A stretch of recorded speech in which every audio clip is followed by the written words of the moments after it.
coming to you from the Mercedes-Benz at Baton Rouge studio downtown in the capital city on this Friday. Casey Gaines and Jacob Beck are here, and we're going to have some fun for the next 2 hours because the Tigers are moving on. By now, you know that. That's all we're talking about today. I don't know. I know Victor Wembanyama went first in the draft last night to the Spurs. Couldn't name another pick. Not one other one. This is a one-track discussion. I don't even know who the Pelicans took. Not a clue. I know that LSU beat Wake last night, and they're moving on to the national final. We'll talk about it with former Tiger Trey Duncan coming up at 1:30. Handy's going to check in at the end of hour number 1 at 1:45. We'll go to Ronnie Rantz at 2 o'clock and chat with with Ronnie. And then Nick Delatorre covers Florida for On 3, and he has been up in Omaha the entire time for this College World Series. So we'll get a check-in on the Gators at 2:15. Look, we care a lot about baseball in this fan base. We have fond memories of regionals and super regionals in Omaha, and you can recall some games by just tossing a name or two out there. If I ask you about the Brett Laxton game, like, you know what I'm talking about. Ask you about the Warren Morris game, I think you pretty good clue of that one. Same with Cressy. Nola Gray in a super regional. You can come up with that one. And last night we saw another one. Skenes and Louder. The Tommy White Homer game. It was as gripping and intense an LSU baseball game as I have ever watched. Because while the game one against Texas in the College World Series final was every bit that dramatic, and LSU was behind with 2 outs in the 9th inning and came back and tied it and won it on the Matuk single. You lose that game, you come back and play tomorrow. This one, you don't win the game, you're done. And that weight is heavy, and both teams responded to it brilliantly. The level of play was so high. Consistently. Those two pitchers, what I like to say is that expectation breeds disappointment, right? If you build something up and you're so excited for something, inevitably it won't live up to what it could be in your head. Those two guys last night, holy cow. Paul Skenes still humming it in there 99 miles an hour in the 8th inning. Just overpowering Wake Forest hitters. Rhett Louder is just a professional barrel misser. Yeah, you might make contact, but it's a dribbler on the infield. It's a little chopper. You pop it up. And he punched out his fair share too. We talked about how he was losing a little bit of steam as the season went on because his numbers weren't quite what they were in April. And maybe that's why he came out of the game at 88 pitches, but for those 88 pitches, my word, was he good. He's throwing a sinking 2-seamer, riding 4-seamer. He's snapping off the curveball. The changeup was great. Everything he threw up there was moving and darting, and LSU just had no answer for it. And Skenes matched him pitch for pitch. No one reached second base for the first 4 innings of the game last night. And then Wake gets a 1-out double from Johnson in the 5th, but Skenes works his way out of it with a runner in scoring position. And even in the 5th inning with a runner in scoring position, you were looking at this going, I don't know, man. That may be it. In the 5th. And then Tommy White answers in the 6th inning with a 2-out double, and I thought Chris Burke, who's just brilliant on color, made such a great point that he loved the matchup of Louder versus Trey Morgan for LSU because Louder throws that sinking fastball that runs away from the left-hander, and Trey loves to stay in there and drive the baseball the other way. And that exact sequence played out, and Trey hit a bullet that got snared by Wilkin. And I'll be 100% honest with you, in my living room, I went to my knees when that happened. I can't sit down and watch these games anyway, but that one almost broke me because it felt like one run might be it the whole time. And when you see that ball off the bat that we've seen Trey hit for 3 years, and I don't have to worry about the ballpark, it's a laser. And Wilkins snares it. Dugas leads off with a walk in the 7th. And Louder responds to that so impressively by going 0-2 to Beloso and getting him out, and then he struck out Jobert and Jordan Thompson, and the threat was gone immediately. And then the decision, okay, do you bring Paul Skenes back out in the 8th? And they decided to do it, and you walk the leadoff man, and they sack bunted. And then you get the strikeout, but it's a wild pitch. So they got first and third, and by now you know what happens with the squeeze play and Trey Morgan making the play of LSU's season. I've seen now, I got a text message from a buddy to a YouTube link. You can YouTube and look it up. And Trey Morgan, when he leaves first base, he's holding the runner at first, obviously. And when he leaves first base, he never stops sprinting towards home plate until he has tossed the ball to Milazzo.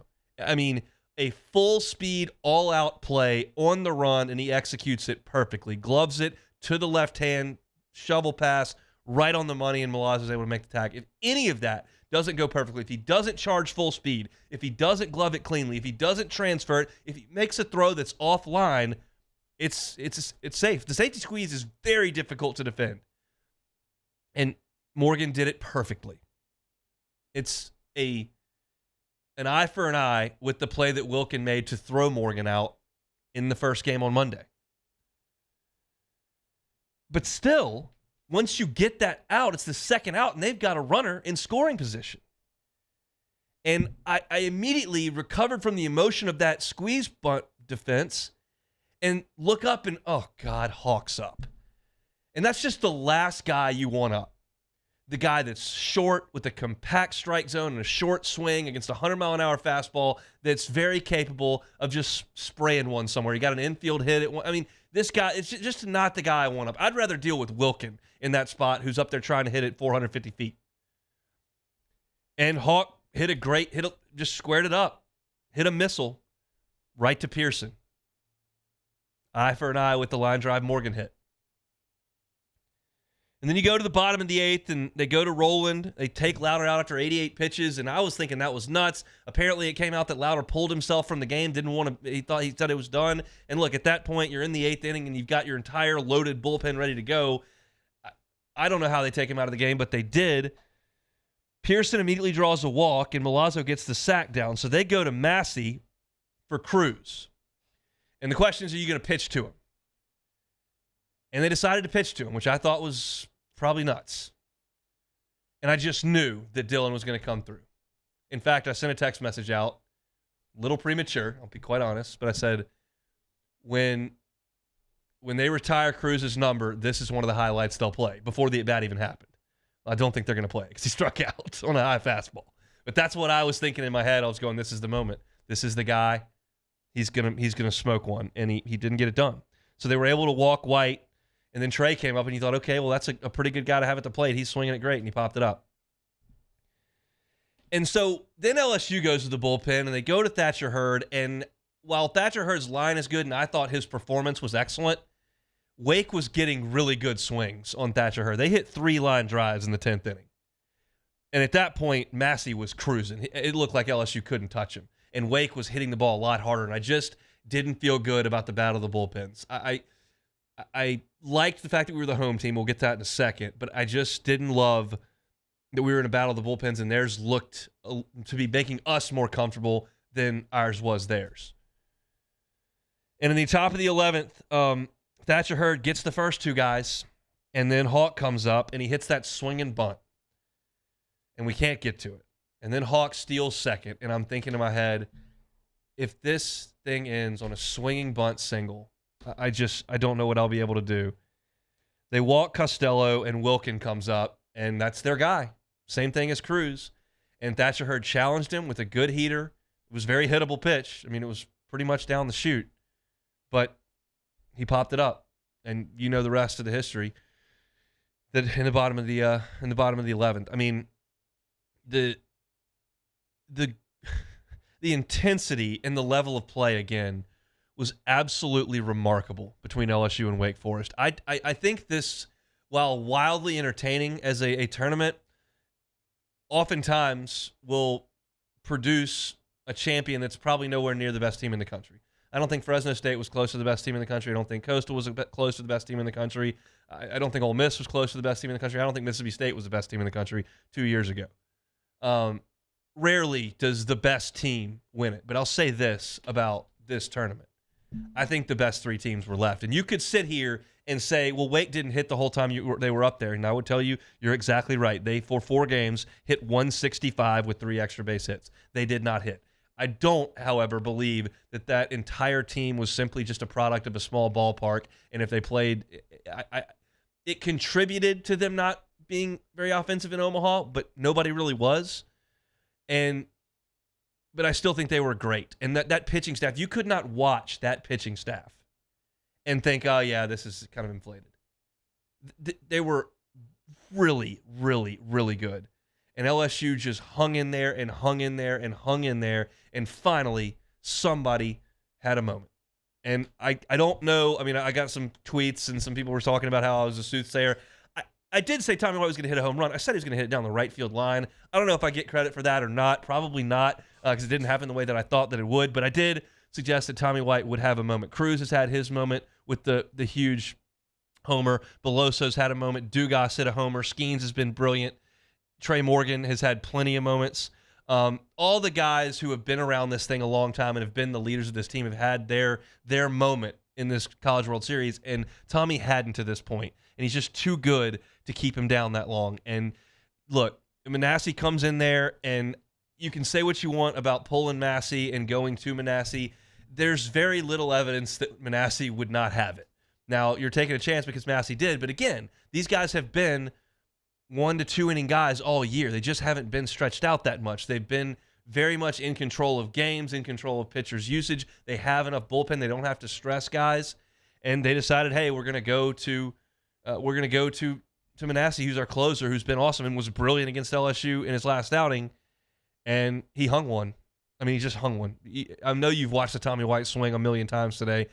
You can go back. He just made a terrible pitch, and White did not miss it. And that's what you got to do when you get up there. I know that there are a lot of y'all that are traveling today, whether you're doing it by air or you're just driving it all the way up there. And I know you're probably locked into us all day, so I feel you. I'm there with you.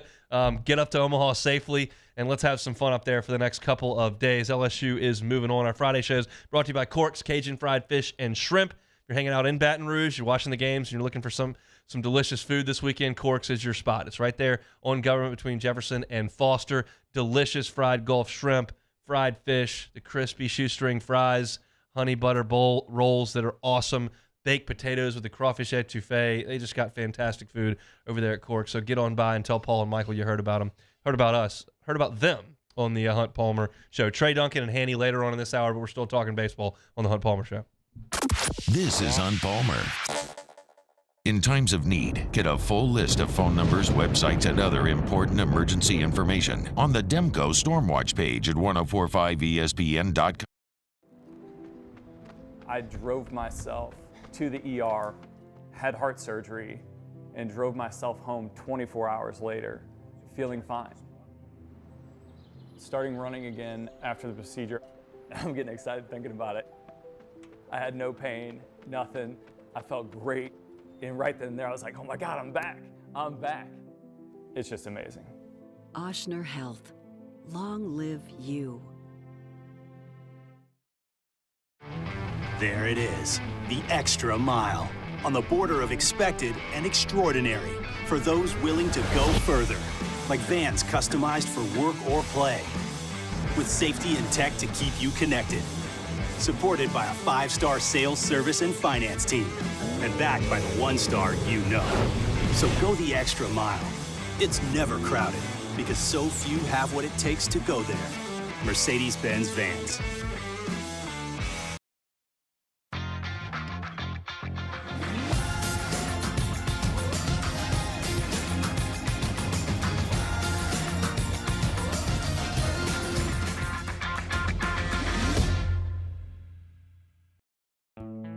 The importance of doing this fortified program and offering it to people down here is, number one, the only real chance you're going to get to do this is when you put on a new roof or build new. And through companies like HUDCO, who's kind of leading the way in this thing, it's going to offer the customers a huge advantage in the insurance market and the price of their insurance.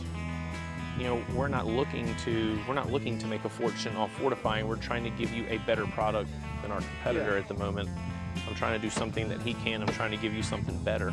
So a lot of these insurance jobs, you're getting a re-roof, you're only paying your deductible. Let's sit down and talk about the Fortified and let's see what it does to your insurance premium. You're getting a steal. Yeah. You're getting a brand new roof and a Fortified certificate for your deductible, essentially. And I think we're rocking and rolling.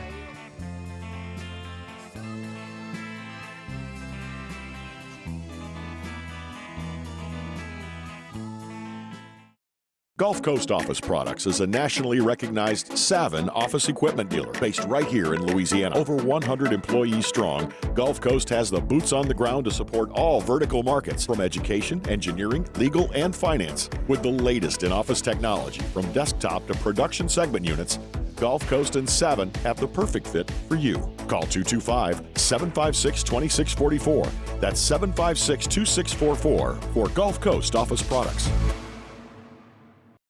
When is a taco more than just a taco? When it's Government Taco. Voted best tacos 3 years in a row by 225 Magazine, Government Taco puts the most delicious spin on tacos the capital area has ever seen. With creative combinations like the Magna Carrot, the Filibuster, or the Steak of the Union. Plus perfect tortilla chips paired with the best salsa and queso you've ever had. And happy hour every day from 3 to 6 p.m. and all day on Thursday. Government Taco, 5621 Government Street. I've been doing business with Luba for 25 years. They're dependable, trustworthy. It's just the attention to detail with our clients. Our folks have years and years of experience. They're highly trained professionals, but many companies have that asset. What I'd like to think makes Luba a bit different is that we use those talents in a way that truly is dedicated to serving the needs of the folks who depend on us. Gulf Coast Bank and Trust is giving our customers the power to bank anywhere, anytime during this challenging event. And we're right there with you. Our mobile banking app is a smart... Charles Hannegriff, join us for the Monday edition of Live at Lunch. I'll still be in Omaha. Jimmy will be back in Baton Rouge. We're brought to you by Finbom, right next to Rouse's Burbank at Lee. Live at Lunch, 104.5 ESPN Baton Rouge.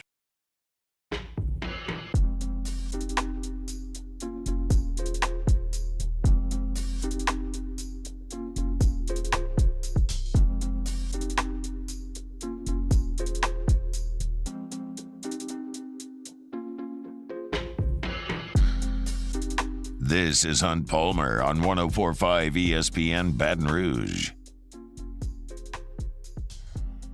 What a ball game last night. Tigers headed to the championship series for the first time since 2017, and they'll take on the same opponent, the Florida Gators.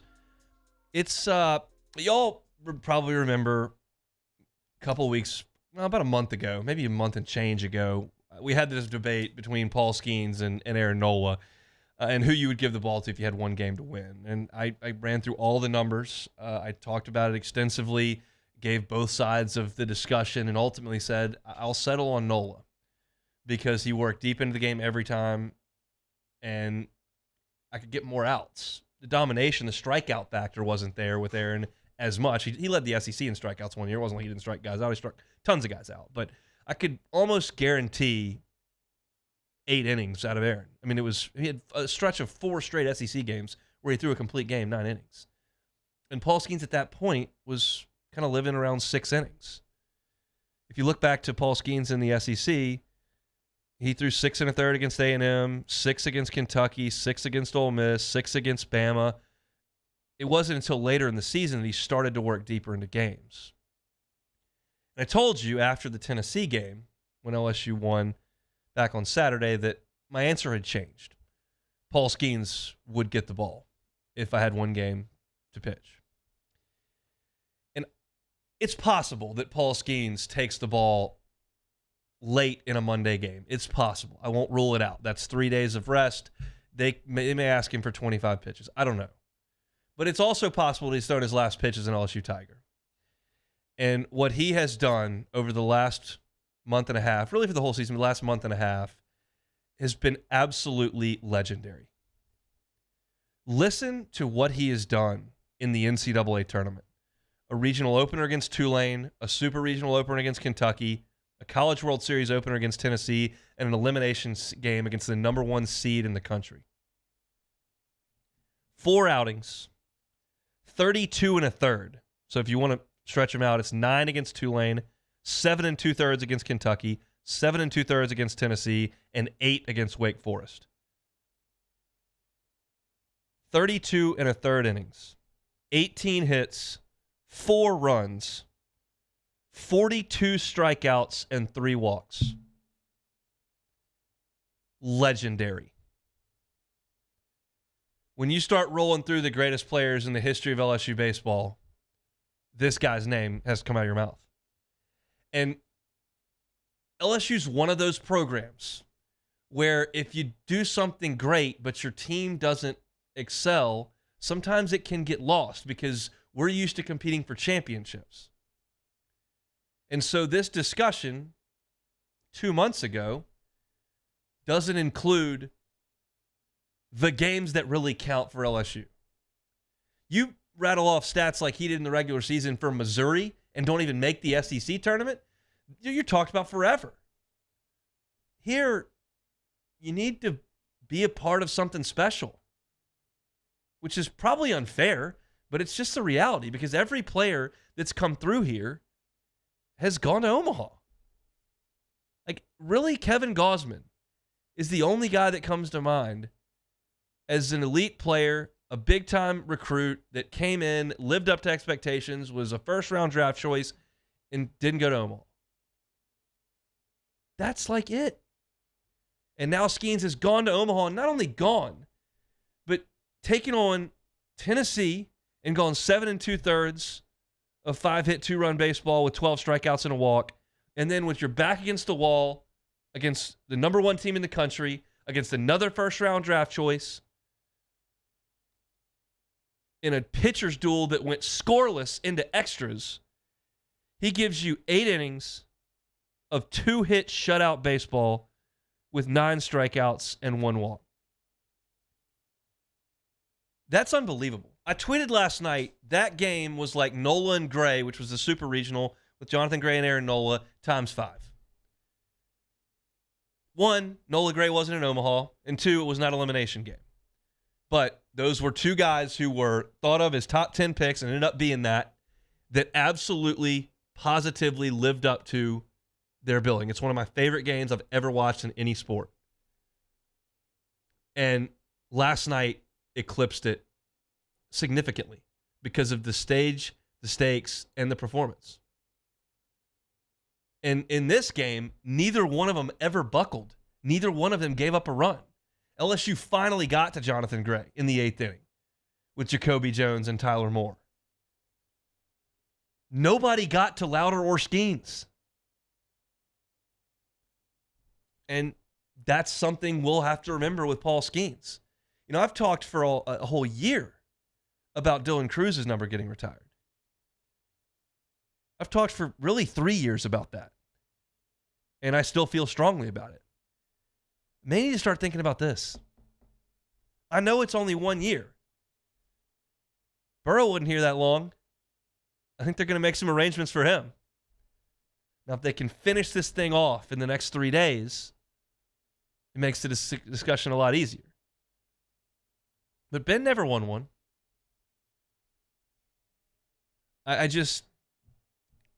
I'm blown away by what I've seen, and I'm certainly not too stubborn to have an opinion, back it up with some data and reason, and then over the course of a month say, no, I was wrong, I'm changing it. To be clear, I'd be perfectly fine handing the ball to Aaron Nola if I had to win a game at LSU. But if you give me the choice again, it's going to be this guy. Because Tennessee's got pros that can hit. Wake Forest has got pros that can hit. I don't know if Tulane does.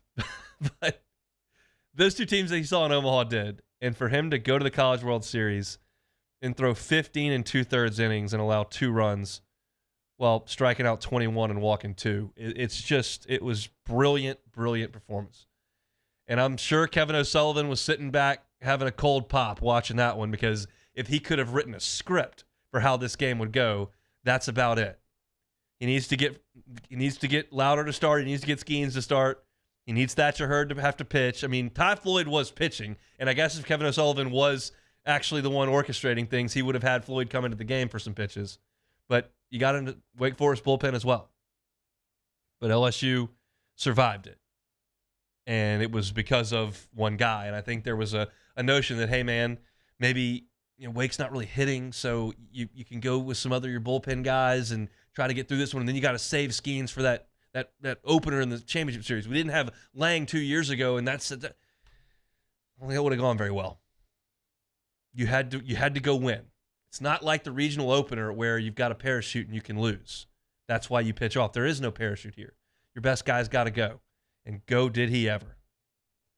Paul Skenes, maybe done at LSU, but absolutely legendary in what he did. And I'm betting, based on the guy that we've learned about and the guy that we've come to know and the guy that we've heard in interviews and heard Jay talk about, I'm betting he's out there running today and getting his lift in and taking care of himself. And if on 3 days rest there needs to be 25 pitches towards the end of a game 3, maybe the big guy takes a baseball. We'll see. We got to get there first. Yeah, 17 team didn't get to a game 3 to hand the ball to Alex Lang. They've got to get to the game 3 this time, and I certainly hope that they do. But just the numbers that Paul Skenes has run through in this postseason has just been nothing short of spectacular.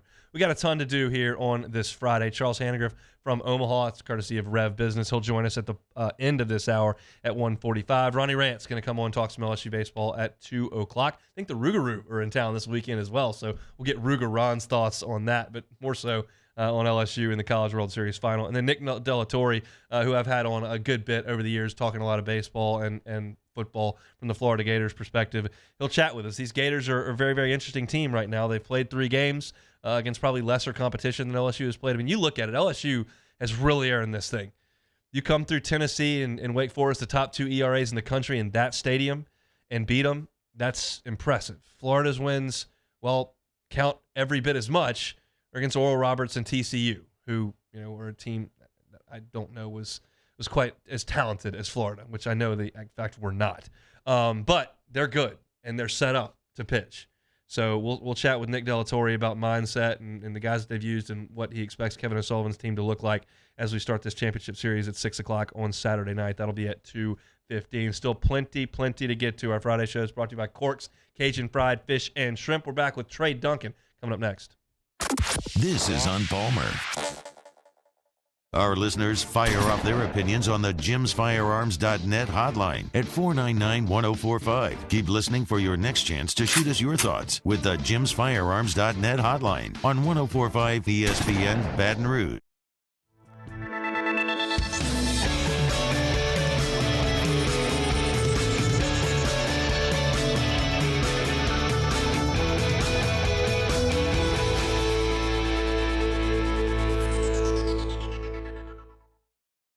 The world's leaders in obesity research, obesity medicine, and obesity science are right here. We're doing something that no one's ever done or trying to answer a question that no one's ever asked before. Pennington is a real jewel when it comes to research. We are finding the solutions to the world's worst chronic disease, which is obesity.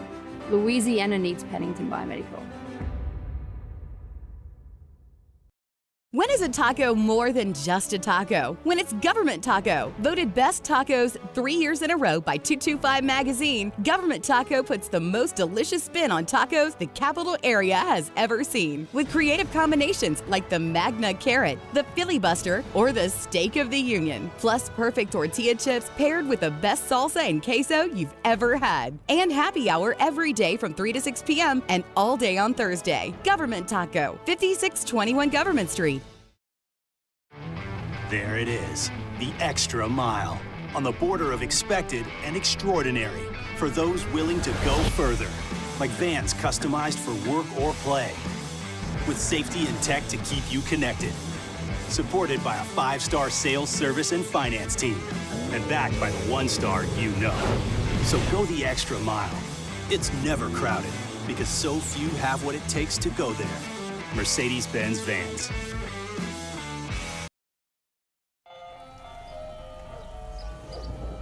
Hey there, little buddy. What's the matter?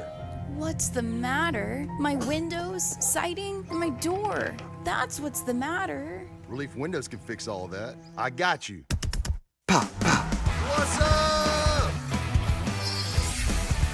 gosh, look! Curb appeal. That's a good-looking neighborhood. ReliefWindows.com. Gulf Coast Office Products is a nationally recognized Savin office equipment dealer based right here in Louisiana. Over 100 employees strong, Gulf Coast has the boots on the ground to support all vertical markets, from education, engineering, legal, and finance. With the latest in office technology, from desktop to production segment units, Gulf Coast and Savin have the perfect fit for you.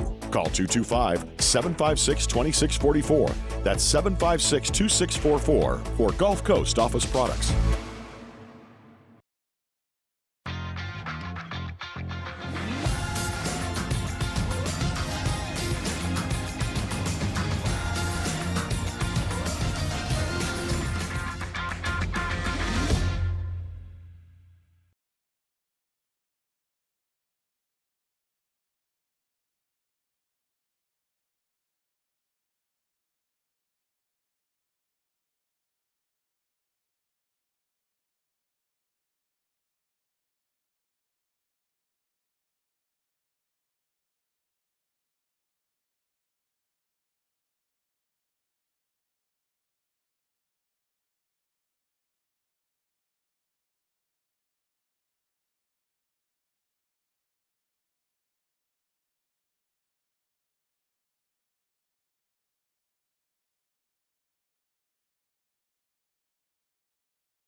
Matt Moscona inviting you to join us for Friday's AFR, presented by Don Juan Cigar Bar. We're recapping LSU Wake Forest.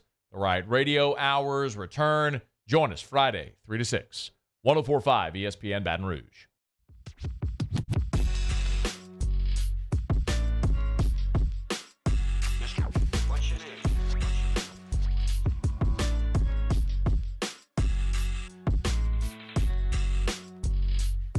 You're listening to Hunt Palmer on 104.5 ESPN Baton Rouge. We get a lot of different perspectives on the College World Series during this show. Charles Hanniger with us in 15 minutes. Ronnie Rantz at the top of hour number 2. We'll chat with Nick Delatorre from the Gators beat, part of the On3 network. We're going to head out to the Jim's Firearms Hotline right now and chat with the Baton Rouge baseball staple Trey Duncan, former Tiger, now over at X Factor Sports Performance, giving lessons to the youth around here. Trey, thanks for the time. How are you this Friday? Oh, doing well, doing well. What'd you think about that game last night? I guess I'll leave it open like that. It was one of the most amazing games that I've watched in a long time. Pitching, defense, and clutch hitting, I guess, by Tommy Tanks, making them pay for a mistake. It was amazing. So you're an offensive guy. Can you appreciate the pitcher's duel between Louder and Skenes, or are you looking for somebody to hit the ball over the fence? I thought it was funny listening to the broadcast that Kyle Peterson was all over it, and Berkey, who's an offensive guy, is like, they need to swing the bats. Well, I mean, the guys were swinging the bats. They were missing. And there's no perfect scenario where the guy's going to go out there against two of the best pitchers in the nation and put up 20 runs. They've got to take their chances. They've got to lock in on what they're trying to do. And if the pitch ends up being a mistake or being something they can handle, then they're going to do damage. Now, even if they don't hit the ball out of the ballpark and they bang a ball off the wall, they still got to put another hit together in order to get that runner in. And so what you saw was the hits that were made, the defense has stood up and made plays behind it. So I liked it. Look, we've seen Paul Skenes all year. The velocity is spectacular. He's got the command, and now he's throwing the changeup a little bit more in a power slider. That's pretty obvious why he's effective. It's just a very uncomfortable bat because of the overpowering stuff. I was fascinated as well as frustrated watching Rhett Louder pitch yesterday for Wake Forest because he was doing it with deception and movement and changing speeds. As a hitter, which one would you rather face, a guy that's just got a ton of velocity or a guy that's just changing speeds and hitting corners? I would have rather faced Louder, just for the simple fact that most hitters, when it comes to breaking balls, we can make those adjustments pretty simple. And I say simple as in, like, if we're in control of our bodies. But when you've got a guy that's throwing a 99 to 100 mile an hour fastball with a true changeup that comes out looking like a fastball, like you're just stuck. Yeah. Like there's no way around it. I've seen it for years. Give me somebody who can throw a really good fastball and throw me a changeup that looks like it's fastball, and hitters are just going to be baffled. That said, how close do you think Paul Skenes is to the big leagues? Everybody that I've talked to, scouts, coaches, he probably could be in a 5-man rotation right now. Like, it's just that plain and simple. I think ESPN put up a stat when it came to his exit, his velo. There was only 2 guys in the big leagues that averaged better than him. And then being able to actually pitch through situations and get guys out consistently. I think that Skenes, he may not get an inning this year in pro ball, but next year we'll probably see him in the bigs. You know, I was asked the question, what would it be like if a pro played against the college kids? And this is about as close as you're going to get to that because he's really close to being a pro, and he's just dominating college kids. Can you put his career in perspective? I know you've been around Baton Rouge and LSU for a long time. I mean, you've seen Aaron Nola and Kevin Gausman and Alex Lang, and going back to the 90s when you were in high school and then at LSU. Where does Paul Skenes fit in this storied program? Well, I mean, he just knocked off the SEC pitching record that was held for since '89 by Ben McDonald, who is folklore all-time great. So I don't know how many people have been that close to being able to touch Ben, but I guess Paul might have just supplanted that. Chatting with Trey Duncan, former LSU baseball player, professional baseball player, and now over at X Factor Sports Performance. We can get some lessons from Trey over there on the baseball side of things. Let's talk about Dylan Cruz and offensively what his season has looked like, potentially the number 1 pick in the draft. What do you enjoy about Dylan's game? I love the way he plays it. From the moment he steps foot on the field, everything is full go. If he makes a mistake, he's making it given everything he's got. And that's one of the things that I absolutely love about players. Like, you're playing a game that you're supposed to fail more than you succeed, and this kid is succeeding when he's supposed to fail. That infield hit he had the other day where he came out the box and he beat it by a step. Yep. That's the way the game should be played. When you're the number 1 guy, potentially, you have to do something better than the 99% that's trying to catch you, and that's what he does every day out there. I get asked a lot why Trey Morgan profiles as maybe a corner outfielder in the professional ranks when he's so good at first base. And I give the answer that, well, you need some home runs at first base, and Trey doesn't hit very many of those, but he's really good at first base, and that was on display yesterday with that squeeze play. Do you think that he's good enough defensively to stick there, even if he doesn't develop into a 25 home run guy? Yeah, depending on the lineup that he would go in. A lot of things happen on the big league side where it's you're piecing together a 25-man roster that the lineup has to flow and everybody's got to do different jobs and kind of coexist. Kind of like what you look at with the current LSU roster. Like, they've got guys on the bench that we know we're going to see in pro ball someday. But that roster, everybody has their job. And right now, Trey on that infield at first base is better than Trey in left field for that team. So it's just going to depend on which organization he ends up at and what job they actually need filled. So Trey has been, since high school, has been one of the greatest players in Louisiana. And when he finishes up this World Series, he's going to remain that, one of the best ever to play in Louisiana. And no matter if it's going to be in the outfield or it's going to be at first base. I remember talking to Nolan Cain and like, man, if he was a righty thrower, he'll probably be our shortstop. Like, that's how dynamic that kid is. Man, he had to do everything perfect on that squeeze yesterday, and he did everything perfectly. You were a part of the LSU program in an era where you were expected, when you showed up for fall practice, to go to Omaha and win a national championship. That was just the expectation back in that day. And this team had that when they showed up because of the star power and some of the returning really strong players they have. What is that like for a team, and what does it say about this group of young men that they have now gotten to the point where there's only 2 teams left? It's tough, but it's what when you sign that letter of intent and you are ready to put on that purple and gold, it's what you grew up wanting to do. It's nothing less. Like, if you don't go to Omaha, man, we didn't do what we came to do. For this group of guys, they have just embraced every aspect of it. Even when they went from number 1 to number 5, like, that team knew that they still had everything that they needed, and that all that mattered was them going to play each day. And that's why they was able to get to this World Series. They played one day at a time. They've got a coach that's rocking and rolling with them, that they trust. They trust each and everybody that's on that roster when they get out on that field. And the end game and the end goal is what they're in reach to get right now. Win 2, come back to Baton Rouge, have a parade. We're all hoping for that. Certainly, Trey, I've really enjoyed the conversation. Can you tell everybody where they can find you over at X Factor Sports Performance?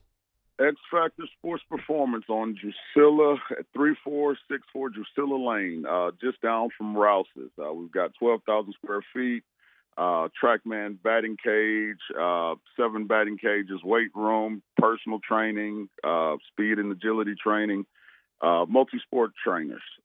If you need us, you can find us at xfactorsports.com. Really appreciate it, Trey. Have a great weekend. Oh, thank you. He is Trey Duncan, former Tiger, and doing great work over there at X Factor Sports Performance. You can check him out, like he said, at xfactorsports.com. All right, Charlie Hannegriff coming up next on the Hunt Palmer Show.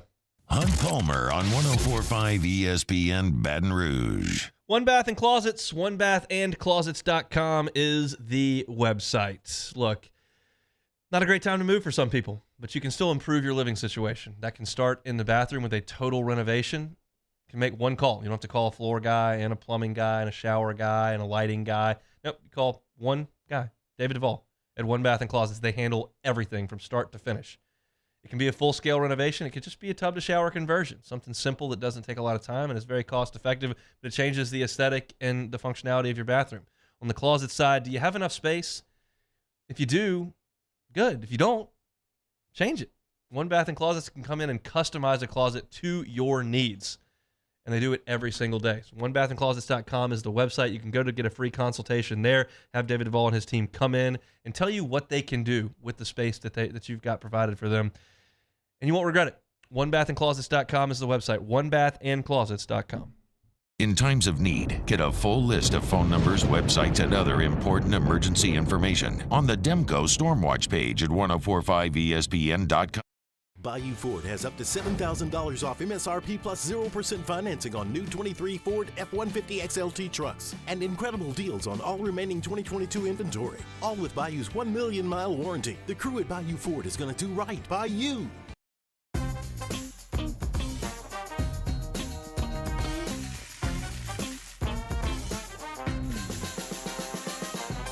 The best kept secret in town is out. Discover Tallulah at the Renaissance Hotel on Bluebonnet. Hello, Samantha, dear, I hope you're feeling fine. And it won't be long until I'm with you all the time. But until then, I spend my money up right down on my last dime. Come on, in Baton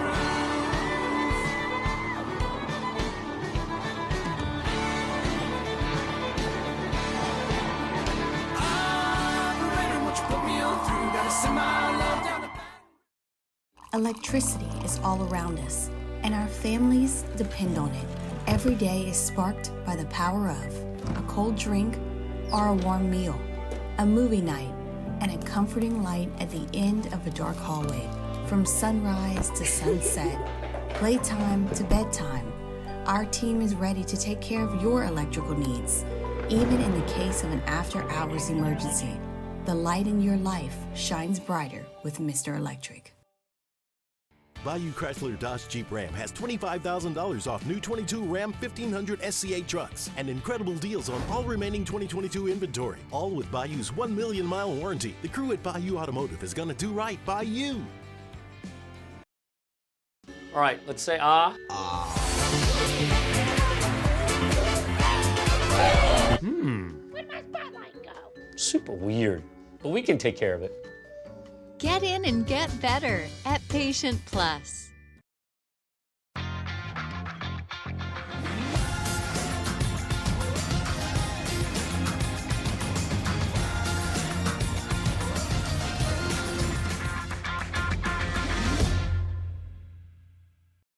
When is a taco more than just a taco? When it's Government Taco. Voted best tacos 3 years in a row by 225 Magazine, Government Taco puts the most delicious spin on tacos the capital area has ever seen. With creative combinations like the Magna Carrot, the Filibuster, or the Steak of the Union. Plus perfect tortilla chips paired with the best salsa and queso you've ever had. And happy hour every day from 3 to 6 p.m. and all day on Thursday. Government Taco, 5621 Government Street.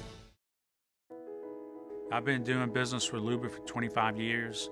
They're dependable, trustworthy. It's just the attention to detail with our On Monday's OTB, guys, what a day it's going to be. We could be celebrating a championship. We could be lamenting a loss. We could be looking forward to an all-important Game 3. Either way, we want to see you Monday, 7 to 10 a.m. on 104.5 ESPN.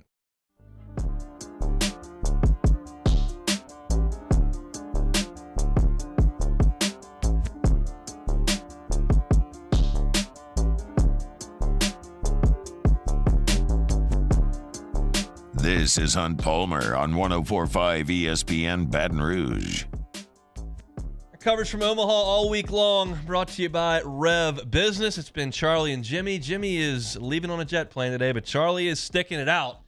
I got to tell y'all, I was sitting at work today, just going over some things for my show, and Charlie's lovely wife came by and dropped off an iPad, said I had to bring it to Charlie. I'm willing to do that, Charles, but I'm going to charge you. It's going to be 2 Jell-O shots is what I'm going to charge you for that transportation fee. Does that work? Oh, it's cheaper than FedEx, right? Yeah, my laptop got crushed in one of the crowds and dropped. And you know, when you're on a trip like this and you've got a case and you get bumped into and the case drops and your screen shatters, that's a bad thing when you still got 14 shows to do. So thanks for that, I appreciate it. I'm happy to do it. Can't wait to get up there. Look, I think there are a lot of people that are headed up there. That's the gist I'm getting from text messages and stuff on Twitter. I think a lot of them may be listening to our station today as they travel. We're going to talk a little bit of baseball, but like if somebody's coming up there and they don't really know what they're doing when they get up there, you've been a little bit. What's 1 or 2 things that they need to do when they get up to Omaha outside of the 9 innings of baseball? There's so much more around the stadium than even there was the last time LSU was up here in 2017. There's so many more places that you can go and eat, sit, and watch games. Well, I guess there's only the LSU games left. But the old market is really cool. There's a lot of nice places down there. If you've been before but you haven't been to the new stadium, they did a nice little cool deal where Rosenblatt used to be. It doesn't take long to see it. It's about 15 minutes or so. But if you went to the old Rosenblatt and you haven't been back since, that's a cool little thing to do if you got some extra time. It's a very nice zoo. The Henry Dooley Zoo is really nice. But mostly if you're eating and drinking in downtown around the stadium, there's no shortage. Into the old market, there's no shortage. Over here in Council Bluffs, there's casinos, there's sports books. Here at the Ameristar, they've done a fantastic job of taking care of us. So all of those things, and of course, Barrett's Barleycorn is still the LSU bar, 43rd and Leavenworth. So all of those things are kind of on your to-do list if you're going to come up here around 2 games of baseball, maybe 3. Want to take a stab at Paul Skenes' legacy at this point? I haven't seen anybody any better. To me, he is a modern-day Ben McDonald, and McDonald's kind of the godfather of the program, if you will. If Skip is the father of the program, and he most certainly is, then Ben is, his first son. He's said it a million times that Ben is the best player he ever coached. And Ben is still very actively involved in the program, calling games. If he's not calling games, he's watching games. We had him on today. He sends out the congratulatory tweet to Skenes on breaking his record. And Ben McDonald was a physical marvel. He threw harder than anybody else. He was bigger than anybody else. He was the number 1 pick in the draft. He was the only Golden Spikes winner in the storied program history. And Paul Skenes, if you're asking me for a legacy, he's a didn't do, which is get a ring. So that's my answer. Modern day Ben McDonald. Yeah, it's kind of snuck up here because it was really good early, but it was in like 6 inning increments, and now all of a sudden we're working into the 8th and 9th all the time, and it's just as dominating as anybody I think has ever been here at LSU. If the wind changes this weekend, can this place get offensive? Yeah, because we saw it last weekend when the wind was blowing out, and the wind's supposed to be blowing out for both the Saturday and Sunday games, and it's supposed to be playing harder. It's supposed to rain here tonight. And it hasn't rained here in a month and a half. I'm not joking. Omaha got a record low of rainfall. They got less than 1/10 of an inch of rain in the month of May. And it hasn't rained in June at all.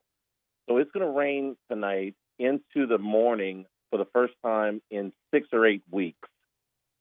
After that, though, and if you're hoping, oh, wow, I hope it rains all day and they can push back so teams can pitch again, it's supposed to clear by the time the game starts. And Sunday's supposed to be fine. But it is going to turn the wind around. We saw, I think it was 14 home runs through the first 4 days before the wind really turned around here. So, yes, to answer your question, it can. Does that benefit Florida more than LSU, where LSU is in its pitching staff? Yes. Yep. I'd like to tell you differently, but it does. There's not – I said this 4 days ago, and LSU came through all of it. I said, when they lost the Marble game, I said there's not a single pitching stat that you can point to that benefits LSU having to play all these extra games. And that remains true. Everybody that they asked to step up earlier in the week, Ty Floyd, Nate Ackenhausen, Griffin Herring, Riley Cooper, they all got to do it again. And in the case of Cooper, he's probably got to do it twice. So, they're all capable. We've all seen them do it. Now you got to do it again. It's kind of like your trust factor, right? They tell you the story when you get married. You're on one side of a cliff and you got to go across this tightrope all the way to the other side of the cliff in a wheelbarrow. And you ask your partner to get in the wheelbarrow, and I'm going to push. And you're 500 feet across over the canyon, right? And so you say, let's go across the canyon. And you go across the canyon and you're wobbling and you're, about to fall to your death, but you make it across. And your partner looks at you and says, I love you. I trust you. I think you can do anything. And your partner looks at you and says, good, get back in the wheelbarrow. We're going back across. That's what this is, with this pitching staff. We love you. We believe in you. You can do it. They did. They got you to the finals. Cool. You got to do it again. Wheelbarrows and zoos. That's what we got to in this segment. And iPads. So, yeah, I think we just about covered it. I'll see you tomorrow, Charlie. All right. Safe travels, hon. I hope you don't have to go through Washington.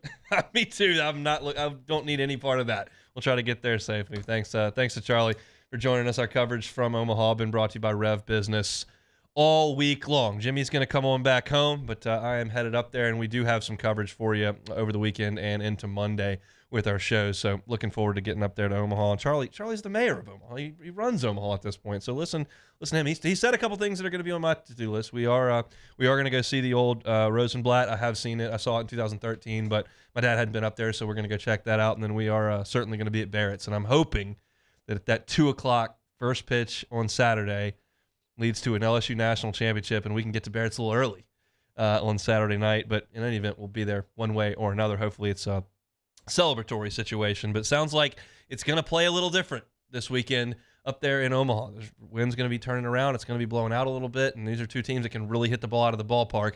Florida's just got a little bit more swing and miss to their game than LSU at this point, but we shall see. I'm not going to count this group out at this point after what we just saw the last 4 days, and I think as a fan base, now we have to look back at 2017. They came through the losers bracket and beat Oregon State. In 2021, they came through the losers bracket and won the regional at Oregon. And then this year in 2023, they've come through the losers bracket again to win. It feels like a death sentence when you drop that game in the first game of the Marble game. But the fact of the matter is that you just got to go out there and win one baseball game and then come out there and do it again. And LSU managed to get it done. Now their backs aren't against the wall. Come out and play, and you got to send your number 2 out there and see what he can do. It's going to be real interesting up there in Omaha, Nebraska. Our Friday show is brought to you by Cork's Cajun Fried Fish and Shrimp. Get on by the drive-thru, get that delicious, crispy Gulf fried shrimp, clean and crispy fried catfish, delicious fries. You can pick your sauce. Got your Cork sauce, tartar sauce, cocktail sauce, Love the folks over there at Corks. Appreciate them for bringing you our Friday shows. We're going to have Ronnie Rantz coming up after SportsCenter. Nick Delatorre covers Florida. He will be here at 2:15. Come back with us after SportsCenter. It's on Palmer Show. Follow us on Twitter at 1045ESPN to cast your vote in the Citizens Bank and Trust Poll of the Day. Vote daily inside Off the Bench, live at lunch on Palmer. And after further review, Citizens Bank and Trust brings you the Poll of the Day via Twitter at 1045ESPN.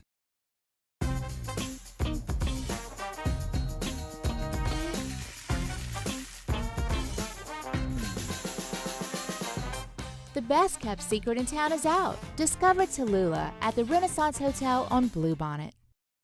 Bayou Chrysler Dodge Jeep Ram has $25,000 off new 22 Ram 1500 SCA trucks and incredible deals on all remaining 2022 inventory. All with Bayou's 1 million mile warranty. The crew at Bayou Automotive is going to do right by you. Turn my music high, high, high, high, yeah. Sure I do. I'm from the streets where the hood can swallow on me. Bullets will follow on me. There's so much that you could run the slalom. The cops comb this top to bottom. They say that we are prone to violence, but it's home sweet home. With personalities clashing, chrome meets chrome. Prices up and down like it's Wall Street. Gulf Coast Office Products is a nationally recognized Savin office equipment dealer based right here in Louisiana. Over 100 employees strong, Gulf Coast has the boots on the ground to support all vertical markets, from education, engineering, legal, and finance. With the latest in office technology, from desktop to production segment units, Gulf Coast and Savin have the perfect fit for you. Call 225-756-2644. That's 756-2644 for Gulf Coast Office Products.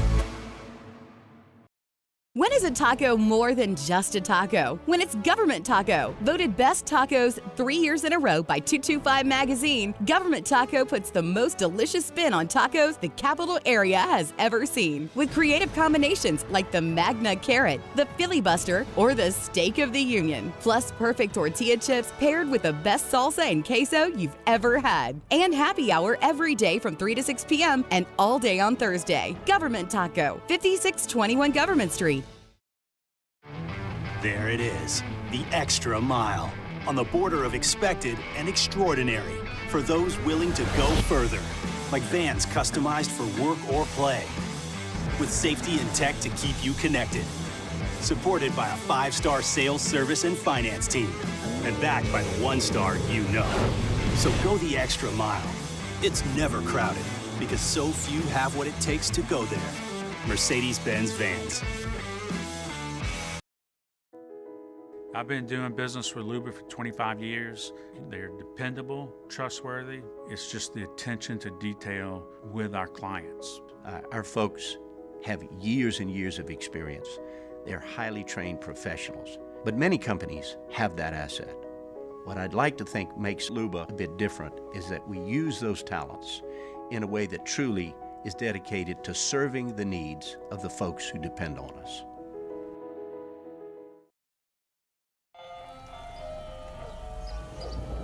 Hey there, little buddy. What's the matter? What's the matter? My windows, siding, and my door. That's what's the matter. Relief Windows can fix all of that. I got you. Pop, pop. What's up? Oh my gosh, look! Curb appeal. That's a good-looking neighborhood. ReliefWindows.com.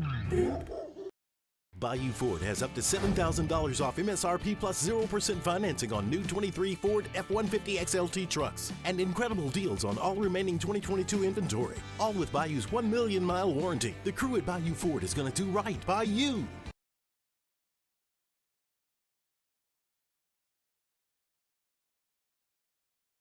This is SportsCenter.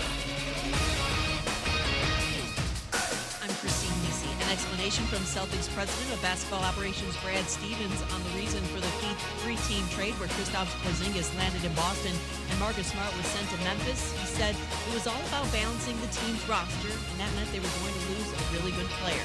Stevens sees Porzingis helping Boston's offense and defense near the rim. ESPN's Kendrick Perkins, though, has some questions about the trade. I need to see what type of offense they're going to be running. I need to see if you're going to go with a double big lineup. But then I need to see if Porzingis is going to be durable. When it's pressure, talking about winning the championship, is he going to be able to sustain that level of health throughout the course of that journey? Big perk on Greeny. NFL scheduled a meeting for July 20th where owners are expected to vote on the Commander's sale to a group led by Josh Harris for a record $6 billion. Bills announced contract extensions for GM Brandon Beane and coach Sean McDermott through the 2027 season. The U.S. will host the Club World Cup in 2025. First time the FIFA tournament will have 32 teams. Think O'Reilly Auto Parts for all your car care needs. They're close, convenient, and have the parts you need fast, along with excellent customer service from professional parts people you can trust. Stop by your local O'Reilly Auto Parts today or visit O'ReillyAuto.com. Now, Hunt Palmer on 104.5 ESPN Baton Rouge. Holding down the middle of the day. Live from the Mercedes-Benz of Baton Rouge studios. This is Hunt Palmer. Hour number 2 on a Friday from the Mercedes-Benz of Baton Rouge studio downtown in the capital city, working towards the weekend, and the Tigers will play for a championship starting tomorrow night at 6 o'clock in Omaha. Nick De La Torre covers the Gators for On 3. He's going to join us in 15 minutes to talk about Kevin O'Sullivan's squad. But now we're going to go to the Jim's Firearms Hotline and chat with our guy, Ronnie Rantz, Ron. Mr. Rantz, how are you? What's going on, buddy? Lots going on. We're going to go up to Omaha and try to watch some baseball. I asked, did you think they were cooked on Monday? Yes, absolutely. I had no thought that they would win 3 in a row to get to the finals, and largely because I was not convinced it was a lock that Skenes would pitch on Thursday. But you know, as it turns out, there was really never a doubt that he was going to pitch on Thursday. But how they won on Wednesday with none of their really top 4 pitchers available, top 5 pitchers available, was incredible. What did you think about Wake pulling the starter at 88 pitches and then pulling Massey north of 30 pitches when he looked to be rolling? Yeah, I was really shocked by both, particularly the starter. I mean, 88 pitches. Skenes went, 120? Mm-hmm. They both had the same amount of rest. They both are going to be first-round draft picks. They both were in total command. I thought LSU made out great on that deal. I was stunned that they pulled him when they did. I kind of was too. Apparently, he asked to come out, which said he was gassed, and they had a lot of bullpen, and said, "That's it for me," which is kind of shocking to me. It is. When I saw them when they showed the shot of the dugout when Walters and the pitching coach were having a conversation with them, if you'd have told me that the player admitted that he was gassed and wanted to come out and was okay with it, I wouldn't have believed you. That was stunning to me. Me as well. In the last segment, I asked Charlie about Paul Skenes' legacy. Let's switch it up and go Dylan Cruz at this point. They're not done, but what can you put his career in perspective now that we're just about to the end? You know, he's on the Mount Rushmore. So I'll make the comparison that there's 2 mountains. There's Mount Rushmore in South Dakota, and then there's the Indian Mounds at LSU. And the Indian Mounds has the one-year players. It's got Lloyd Peaver and Brandon Larson and Paul Skenes on that mound. But then the Mount Rushmore has got Todd Walker, Eddie Furnace, Ben McDonald, and now Dylan Cruz. I mean, that's the 4. If they ever becomes a 5th, we'll have to have a fun debate on who gets bumped off the mountain. But to me, he's one of the top 4 all-time players in LSU history. What do you think about the way that the park has played with that wind, and has that played to LSU's advantage having some lesser arms out there? Absolutely. I mean, you know, I think it was last night, right? We saw a ball hit the center where Dylan Cruz turned on his horse, you know, and was full gas, and then he was still well short of the track. I mean, the ballpark absolutely played to LSU's advantage. It's played to every pitcher's advantage. It's been a very low-scoring series for everybody, and you know, especially with the wind blowing in the last couple of days like it did. That's something that we've talked about for a decade, ever since the new ballparks come around. You know, it's been a different type of ballpark than the old Rosenblatt.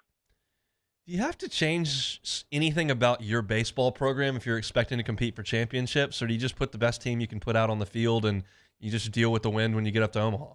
I think you just put the best team. I mean, look, you play a lot more games at Alex Box and in the SEC than you do at Rosenblatt. I mean, or not Rosenblatt, but what is it now? Charles Schwab Field. Charles Schwab, old Charles, what a great guy. But I don't think you'd try to do that. I don't think you try to go small ball or anything like that. I think you play what you can. And the good news is that this is a very balanced team. They can hit the ball out of the ballpark clearly. They're one of the best in the country at that.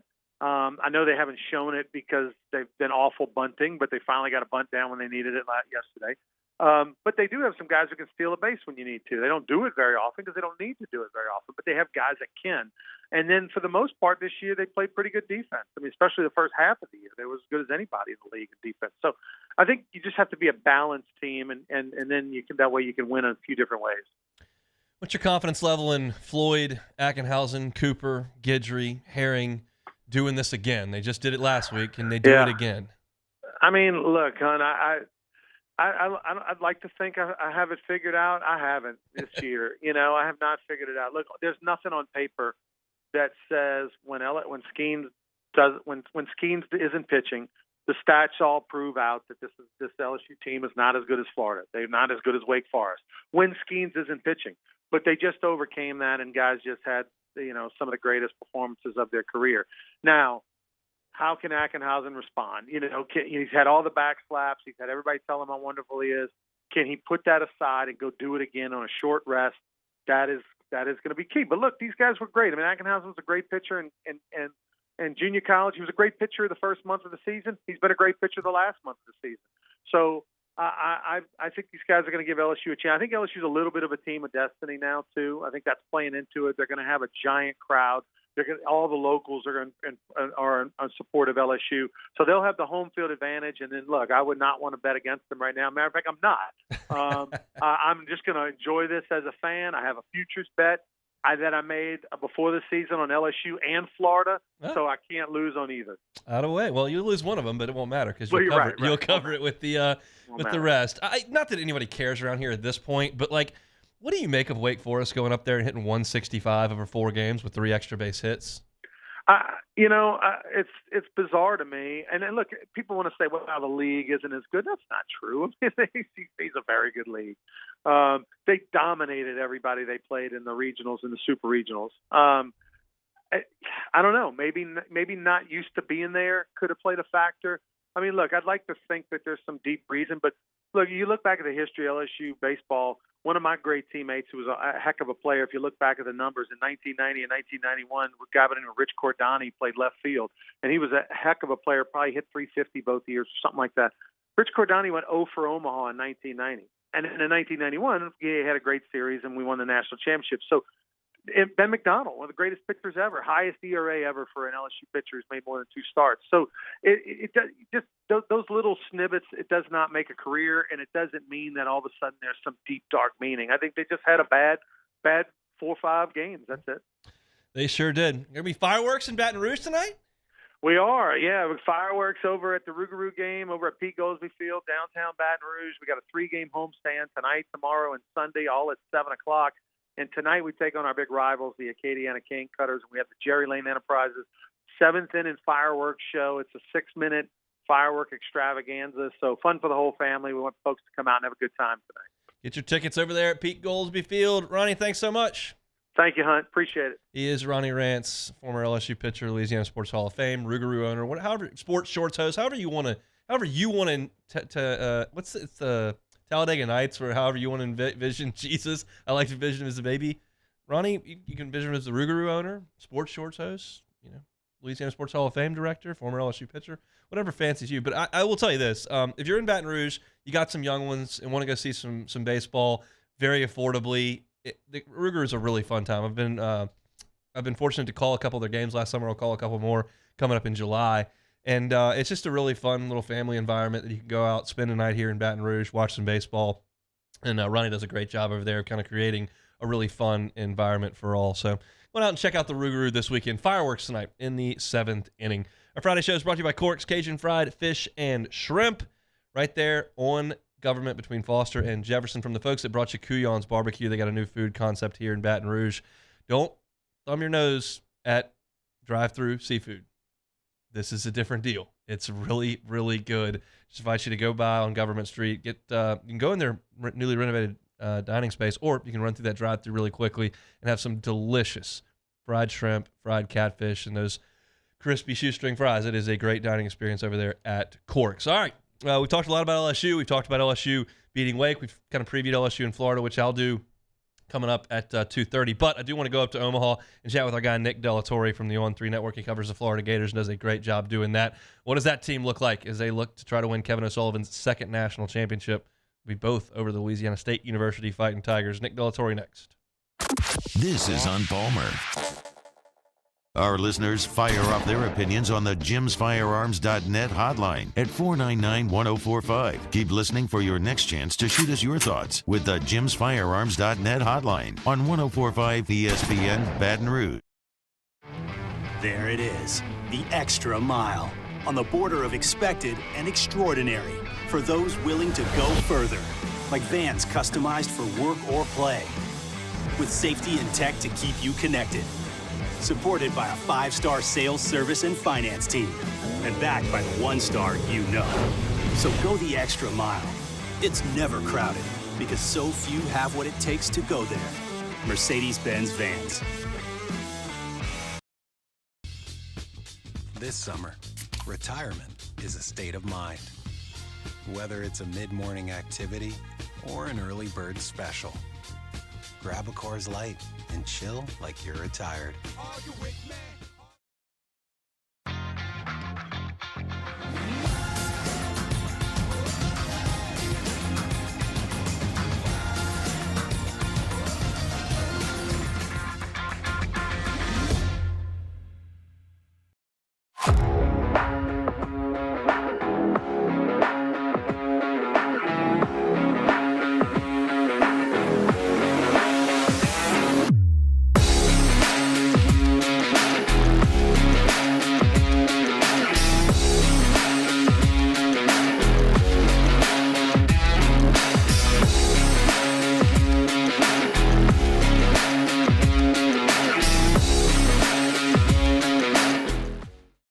Gulf Coast Office Products is a nationally recognized Savin office equipment dealer based right here in Louisiana. Over 100 employees strong, Gulf Coast has the boots on the ground to support all vertical markets, from education, engineering, legal, and finance. With the latest in office technology, from desktop to production segment units, Gulf Coast and Savin have the perfect fit for you. Call 225-756-2644. That's 756-2644 for Gulf Coast Office Products.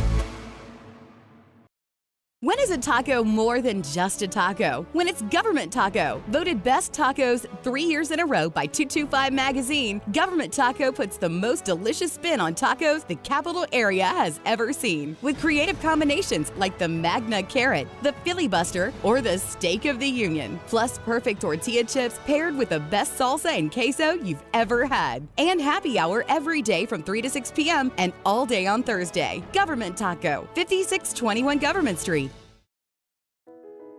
I've been doing business with Luba for 25 years. They're dependable, trustworthy. It's just the attention to detail with our clients. Our folks have years and years of experience. They're highly trained professionals. But many companies have that asset. What I'd like to think makes Luba a bit different is that we use those talents in a way that truly is dedicated to serving the needs of the folks who depend on us.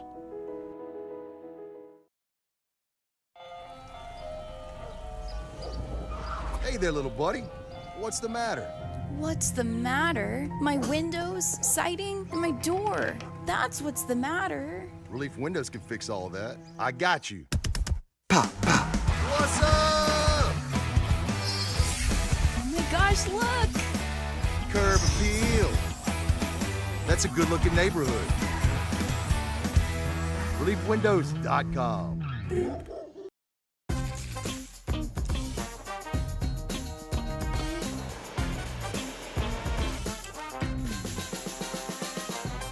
The best kept secret in town is out. Discover Tallulah at the Renaissance Hotel on Bluebonnet. Gulf Coast Bank and Trust is giving our customers the power to bank anywhere, anytime during this challenging event. And we're right there. Hannegriff, join us for the Monday edition of Live at Lunch. I'll still be in Omaha. Jimmy will be back in Baton Rouge. We're brought to you by Finbom, right next to Rouse's Burbank at Lee. Live at Lunch, 104.5 ESPN Baton Rouge.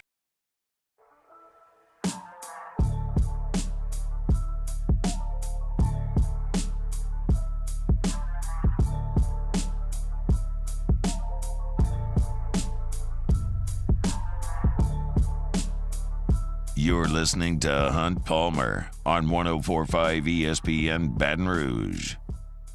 Moving right along here on a Friday edition of the Hunt Palmer Show. Thanks for hanging out with us here on 104.5 ESPN Baton Rouge. Friday show is brought to you by Corks, Cajun Fried Fish and Shrimp. Head back up to Omaha on the Jim's Firearms Hotline. Nick Delatorre covers Florida for Gators Online, part of the On3 Network. He joins us now. Nick, how are you, sir? Hunt, I am getting married in a week, so my fiance is making sure I'm going to be back in St. Augustine, Florida, which is certainly not Omaha. Other than that, we're doing great. You got a week out of town right before your wedding? Yeah, she's thrilled. She's thrilled that I've been able to help with the last-minute details. That is a thing of beauty there. Look, last night we were watching the game just absolutely in agony for 3 hours. I'd imagine Kevin O'Sullivan was pretty happy with the outcome. Both aces were out there. They went to both big bullpen arms, and now he's got to be feeling like he's in the catbird seat. Well, what did it look like to you?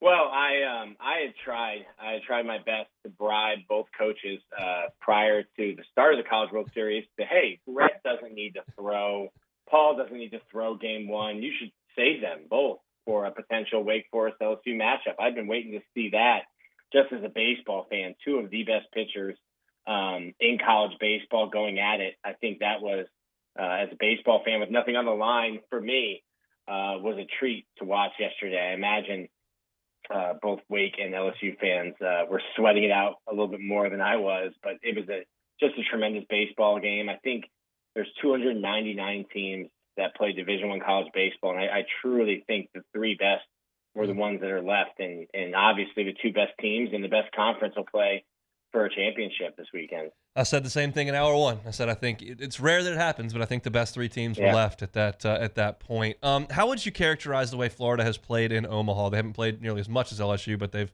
won 3 one-run games.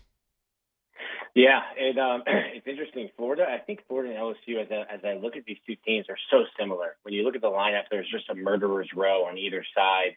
Paul Skenes, Kevin O'Sullivan today, so he's probably had the best season a college pitcher's ever had. And I've been able to see him, I think, 3 times now, twice in Omaha, once in Hoover, and I can't argue with that. The frontline pitching, I think Florida and LSU match up well with Brandon Sproat and Hurston Waldrop for the Gators, Ty Hilton and Skenes for LSU. I think Florida's just a little bit deeper when it comes to bullpen and the arms that they have. I know LSU's had to deal with a bunch of injuries. And you know, asking Guidry, who I think was going to be the shortstop of the future, to come in and throw, and he looks nasty on the mound as well. So I think Florida is in a weird position where when you're at this point, you want to ride momentum, and they've spent more time at the zoo than they have been playing games because they've been 3-0. So I think LSU will probably really enjoy an off day today, get their legs back under them. But there's something to be said for, hey, we're playing hot baseball. We've won 3 straight elimination games. Like, this is a team who had his back against the ball in game 2 and has had to fight and claw to get here, kind of the way Florida did back in 2017. So I wouldn't say that Florida has an advantage. Maybe your bullpen's a little more rested. But I wouldn't say that, the time off is an advantage for Florida, especially if you look at Florida's one championship in 2017 having to come out of the loser's bracket. Brandon Sproat, we assume, will get to baseball tomorrow, and I've watched him a lot this year. The Alabama start was jaw-dropping how good he was, and I see the stuff, and it's unbelievable. And then I look at some numbers, and I go, the SEC ERA is over 5. What can you make of Brandon Sproat's season? Certainly it's been a good season, but the stuff is eye-popping, and the numbers sometimes are not. Yeah, he's got a fastball that'll hit 3 digits.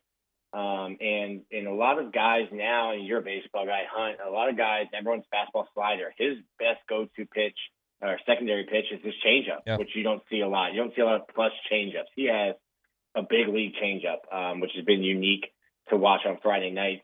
I think when he's not getting the ball down, sure, you can throw 97, 98, 100 miles an hour, but everyone at this level can hit that. They see it the second time around, they can hit that. When he leaves that fastball up, he tends to lose some balls in the stands. And that's kind of where he struggled this year, is keeping the ball inside the ballpark. And I think it'll be so important, playing up here in Baton Rouge North, for Brandon Sproat to come off and neutralize the crowd. When I think back to the 2017 series, it was like being in a bigger version of Alex Box Stadium, but Brady Singer was so good that it didn't really give the Tiger fans momentum or time to get into that game. So Brandon struggled, I think, in the past in the first, second, third innings, and he does a really, really good job of making adjustments. But I think if you want to try to neutralize what I expect to be a huge purple and gold crowd, you're going to want to not have to make those adjustments in the third inning down 3-0. Hurston Waldrop, LSU saw him in the regional last year. He was sensational in that game and was a huge name in the transfer portal that Kevin O'Sullivan nabbed. And he's been fantastic in his last 4 starts. What's been the difference for him in the last 4 as opposed to maybe the month of March?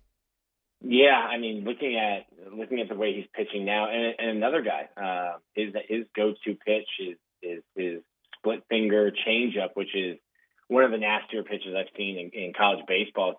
Covering this for almost 10 years, I think Hurston's issue as well has been his fastball command, and a lot of times he's leaving his fastball up, and I think he's turned to his slider. It's definitely going to get me over slider at like 88 miles an hour.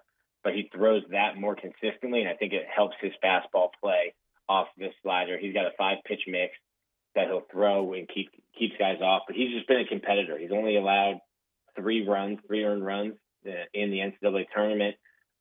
He's got a sub-1 ERA in those 3 starts in the tournament, and he's just been a guy that they turn to in the regional, in the elimination game to get them a win. And he's just been dominant, shoving big swing and whiff stuff from him. As far as the bullpen goes, Neely gets used in almost every game, especially when Florida has a lead, and he's been very, very good. Is there a chance in games 1 or 2 that you would see Caglione out of the bullpen with a lead, or is it strictly a situation where they would wait till Monday to use him? Yeah, I think that was something that they were playing around with in game 1. The freshman left-hander Cade Fisher has been so good for Florida down the stretch.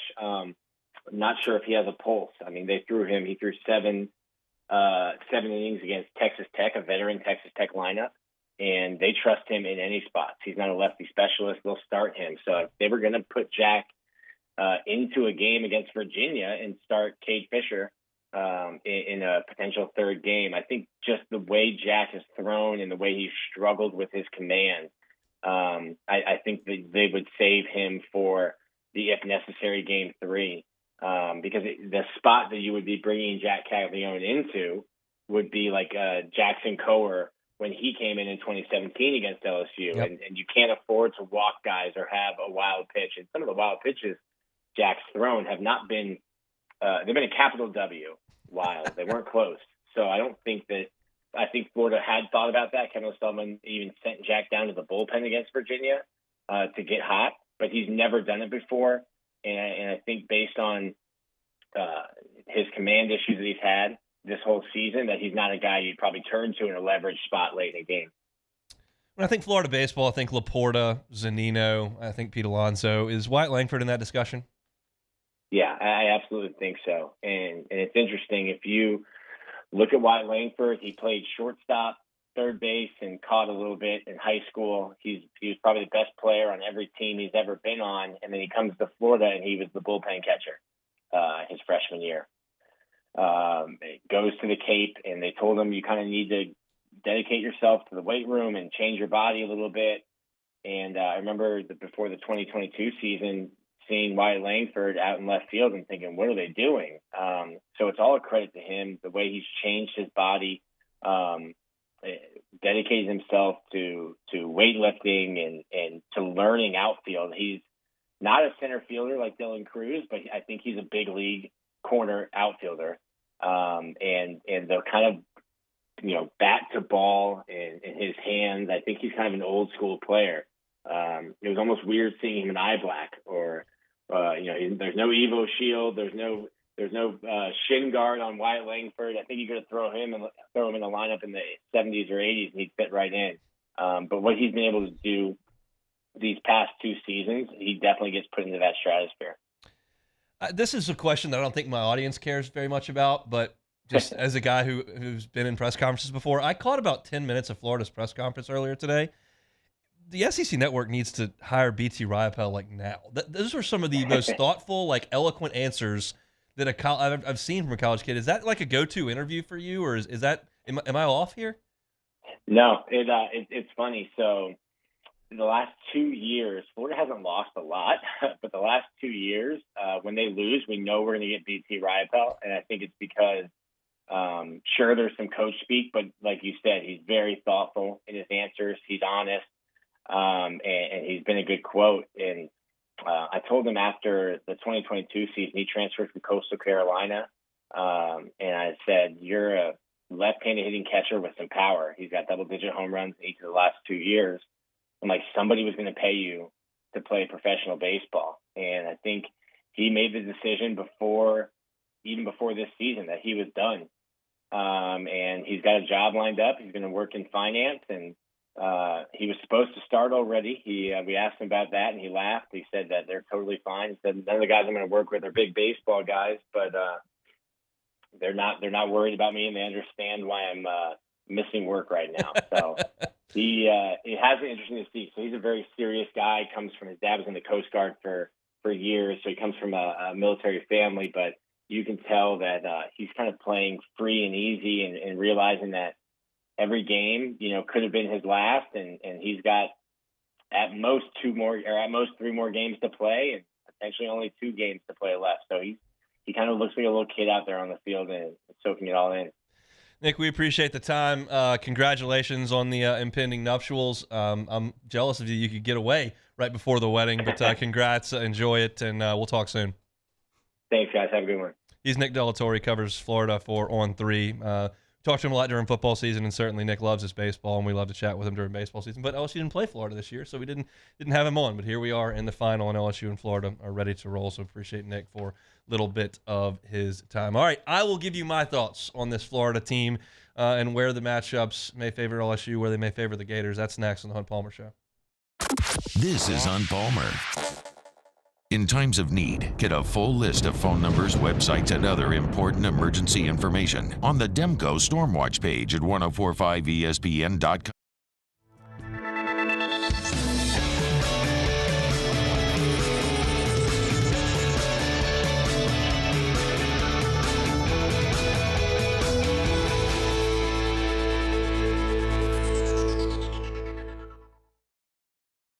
The Windsor Senior Living Community in Mandeville, Louisiana is a beautiful, vibrant apartment community geared towards seniors.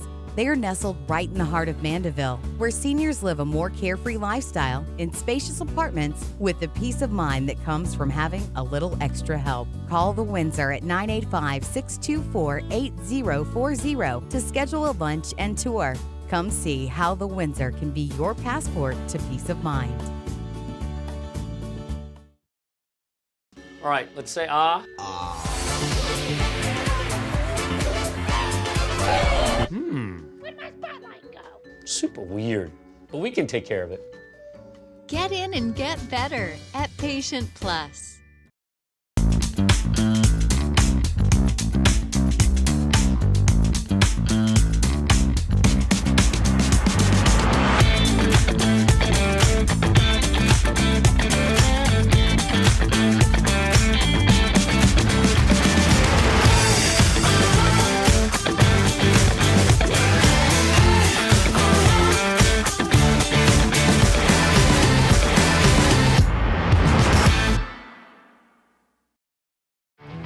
There it is, the extra mile, on the border of expected and extraordinary for those willing to go further, like vans customized for work or play, with safety and tech to keep you connected, supported by a 5-star sales, service, and finance team, and backed by the 1-star you know.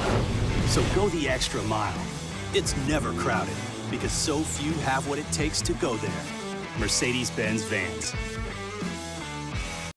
Gulf Coast Office Products is a nationally recognized Savin office equipment dealer based right here in Louisiana. Over 100 employees strong, Gulf Coast has the boots on the ground to support all vertical markets from education, engineering, legal, and finance. With the latest in office technology from desktop to production segment units, Gulf Coast and Savin have the perfect fit for you. Call 225-756-2644. That's 756-2644 for Gulf Coast Office Products.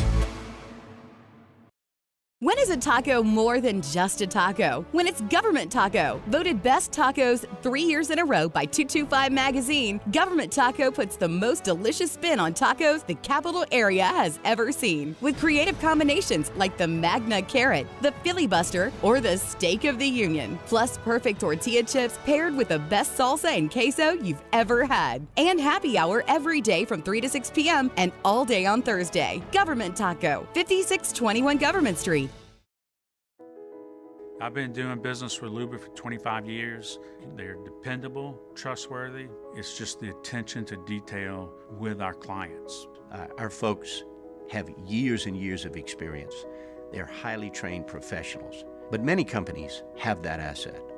What I'd like to think makes Luba a bit different is that we use those talents in a way that truly is dedicated to serving the needs of the folks who depend on us.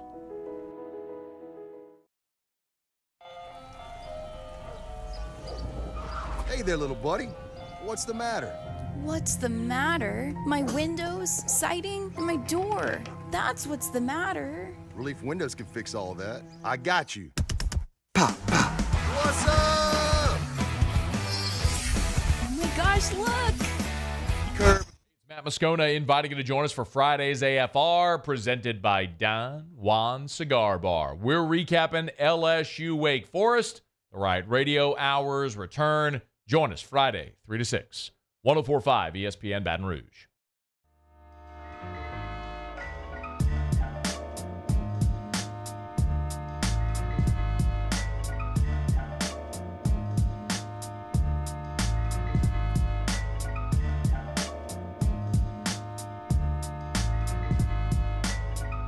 This is Hunt Palmer on 104.5 ESPN Baton Rouge. All right, half an hour to go here on this Friday edition of the Hunt Palmer Show. I want to talk to you about the Florida Gators. I know that that's a team that you're probably a little bit more familiar with than you would be with Texas Tech or a UCLA or somebody that's not in the SEC. I think we talk a good bit of SEC baseball around here, and so most of you that are paying attention are pretty aware of what Florida is. They're 53-15. They went 20-10 in the league to split the title with Arkansas.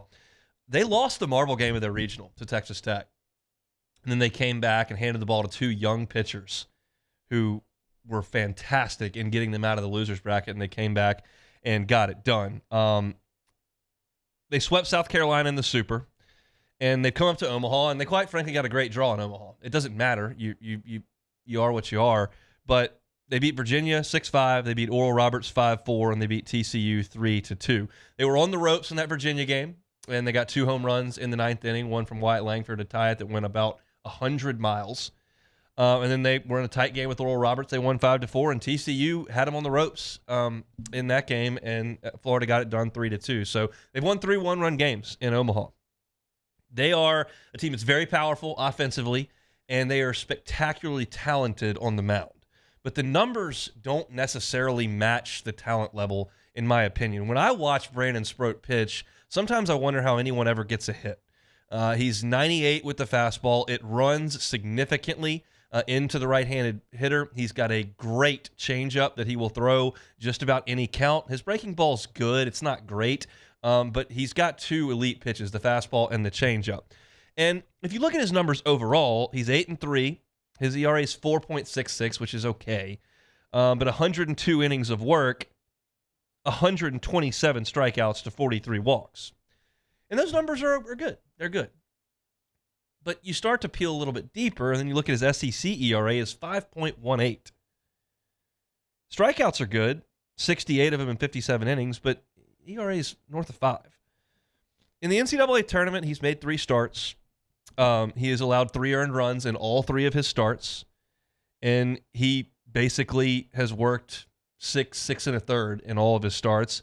and he struck out 7 in all 3 of his starts. He's basically been 6 innings, 3 runs, 7 strikeouts in all 3 of his postseason outings. He's good. He's very good. But he has days that are not great, and it's when the fastball's not being commanded and he leaves the ball up in the zone, and guys have run it out of the yard a little bit. And I think the home run ball is going to be in play. And quite frankly, I think LSU's going to have to hit some home runs this weekend. They got through this blustery, wind blowing in week without relying on the home run ball. Finally, Tommy White gave it to him last night. But I just feel like they're going to need to run one out of the yard on Sproat. And Florida will go to the bullpen pretty quickly. Kevin O'Sullivan has done that with all of his pitching staffs, even when he's got Faedo and Singer, all the great pitchers that they've had over there, A.J. Puck and whoever you want to name. He doesn't throw a lot of guys 122 pitches. They just don't do that very often, so I don't expect to see that from Sproat. In Game 2, Hurston Waldrop goes, and I think he's better than Sproat. You know Hurston Waldrop by now. He was Southern Miss's guy last year after Tanner Hall. We saw him in the regional. He was sensational in that game. He struck out 7 in a row at one point, but LSU's players have seen him. Dylan Cruz has seen him. Trey Morgan has seen him. Jordan Thompson has seen him. Cade Beloso hasn't faced him, but seen him. So that's a guy that LSU's familiar with, and his numbers are okay. In the SEC, he was 4-3 with a 5.23 ERA. That's nothing to be super stoked about in Southeastern Conference play. However, in the postseason, in the NCAA tournament, 21 innings, just 15 hits and 2 runs in 21 innings, 37 strikeouts and 7 walks. He struck out 12, 13, and 12 in his 3 NCAA tournament outings. It is a really good fastball that rides, not unlike Ty Floyd's. It's got a high spin rate and will be in the mid-90s, and he's got a split change that is absolutely wipeout nasty. LSU saw it a ton in Hattiesburg last year, and that's the pitch that he goes to get swings and misses. It's not a pitch I think he throws for strikes a lot. He gets it under barrels, and that's the challenge with him. He'll throw some sliders, and they're okay, but he will throw that split change that has a ton of vertical drop to it. With Floyd and Sproat, I feel like you're about on level footing on Saturday. On Sunday, with Waldrop going for Florida and likely Ackenhausen for LSU, that advantage to me is pretty significantly in the Gator dugout. Now, Ackenhausen was great in that game against Wake. Fantastic. But this is another huge challenge, and it's likely going to be in a very, very different ballpark. You heard Nate Ackenhausen say in the postgame press conference after his outing, I didn't think they could hit it out, so I just kind of threw good changeups over the plate. This Florida team will hit it out in this ballpark with the wind shifted around if Nate Ackenhausen's not really sharp. And the best way to not let teams hit home runs is to make them swing and miss. And Nate doesn't do a ton of that, and Waldrop does. So I think LSU is on pretty level footing on Saturday with what LSU's got lined up, and we'll talk about that in a second. You're kind of on level footing. On Sunday, I think the advantage shifts to Florida. Brandon Neely is their best reliever. He pitches a lot. He has made 8 appearances in the NCAA tournament. He threw 3 times in the regional. He threw both games of his super, and he's pitched in every game in the College World Series thus far. In the NCAA tournament, 12 innings for him, 10 hits, 3 runs. They were all earned, 11 strikeouts and 3 walks. He did blow a save against TCU. They were able to erase a 1-run deficit against Neely. He's got a real herky-jerky windup, and he throws a good, hard, sinking fastball. He's got a good slider. But Neely is the right-handed closer you're going to see from this Florida team. We just asked Nick Della Torre about Jack Caglione as a bullpen option. He said, no, I don't see him really as a bullpen option. He'll be there in Game 3 if they need him because they've had some really impressive outings from Cade Fisher, the freshman left-hander. Ryan Slater has been really good for them out of the bullpen as well. So those guys in relief of Waldrop and Sproat with Neely on the back end have kind of been enough for them. They don't have to force the issue with Jack Caglione. As far as LSU with their pitching, they're okay on Saturday. I think on Saturday, to me, is unlikely Thatcher Hurd would be available. So I think you're looking at Floyd to Cooper to Guidry is ideal. If Floyd can give you 5 and Cooper can give you 3, and then Guidry could give you 1, that is an ideal script. Certainly, you may have to deviate from that at some point, and Griffin Herring should be ready to go I would think, and we'll see. But I think LSU's okay. They really need to win game one. This team's played with their back against the wall, and I won't be in tears if they lose game one and come back to play game two. But you're going to be throwing a bullpen guy against a first-round pick on Sunday. Floyd's got the talent to stand up to Florida. Now, I'm a little concerned with Ty Floyd's skill set playing against Florida in that park, because you look up at Florida's lineup, and you got Wyatt Langford, who's got 19 homers. Josh Rivera's got 19 homers. Jack Caglione has 31 home runs. Luke Heyman's got 12 homers. Cade Curlin, the freshman, has 16 home runs. BT Riopel has 17 home runs. These are all guys with big, big home run totals around Dylan Cruz's number. And the park should play a little offensive, and Ty Floyd gets a lot of fly balls because he throws that riding fastball. So, I'm a little bit concerned from a matchup perspective in the stadium. If you were playing in a stadium with the wind blowing in, I would love Ty Floyd in this game. But Ty looked to be in command of what he was doing against Wake Forest. He held that lineup down, and I think did a really nice job in a game that LSU just couldn't push enough offensively. So I do think that this weekend's going to be a little more offensive, and I think that LSU is going to break out a little bit and hit some home runs and hit some doubles. These are two of the best three teams in the country, in my opinion. They may be the best two. I've liked Florida all year, despite being swept by South Carolina, which is kind of their downfall at that point. But they've got a really talented offense. They got a really talented staff, and I still think Wake is one of the best three teams in the country too. We're getting a real test. I wish Paul Skenes was going, but this is. I hear people say, why don't they push it back? Why don't they push it back? Why don't you let the Aces go? And my thing is, look, Florida earned this. Now, the draw sucked for LSU. It was way worse than Florida's, but that's just part of the tournament. LSU got Stony Brook and Coastal Carolina to show up in super regionals, and they weren't super talented either. I know that Stony Brook had a guy playing the big leagues for a long time. I know that Coastal won the national championship, but those teams aren't 1 to 9 as talented as your SEC team. Florida went out there and they won 3 games in a row, and that's why they get to set their pitching up. We talked about that last week with LSU saying, hey, you want Skenes to pitch in the title series? You're going to have to go 3-0. And Florida managed to get that done. So this staff, not quite as deep as Wake Forest, and the offense probably just a tick up from Wake Forest, but it's a similar challenge. And look, LSU's tested. Beating Tennessee and Wake Forest 4 times, top 2 staffs in the country, is impressive. They'll show up on Saturday and try to get it done. I know there's a huge convoy of purple and gold headed up there. Nick Delatorre was talking about it when we just chatted with them. I think that stadium's going to be covered in purple and gold, and hopefully that means a little something to the guys in the good dugout as well as we move forward. I'm comfortable with where LSU sits going into this thing. I'd rather have Skenes, and if we had Paul Skenes going in one of these games, I would feel like LSU was a strong favorite to win the national championship. He's not. Maybe he can come back for 25 pitches coming up on Monday, but I can't count on that. What I can count on is Ty Floyd getting the baseball and being talented enough to get through this Florida lineup, and hopefully the Tigers can get off to a good start. I think the Saturday game is very, very important. That goes without saying, but I just think you're compromised a little bit on Sunday, so we'll see how things do go.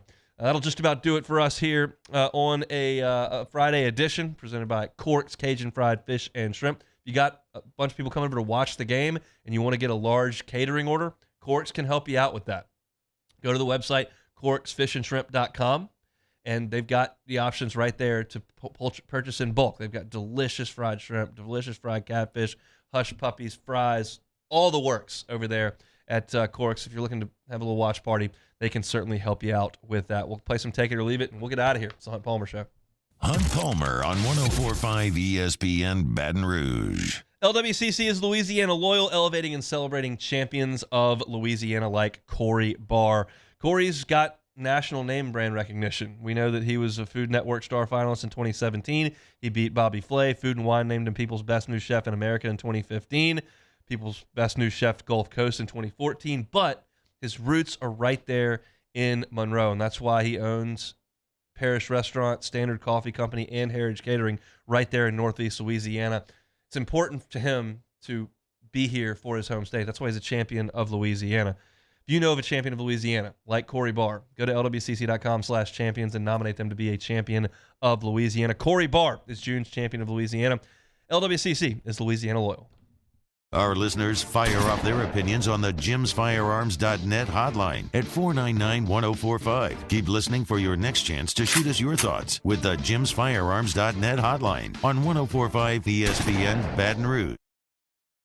Oh, hey, what's up? It's Big V and Bubba, 100.7 The Tiger Morning Show. We'd love for you to join us every weekday, 4 a.m. till 9 a.m. Yeah, everything you want in a show. Country music. We got laughs.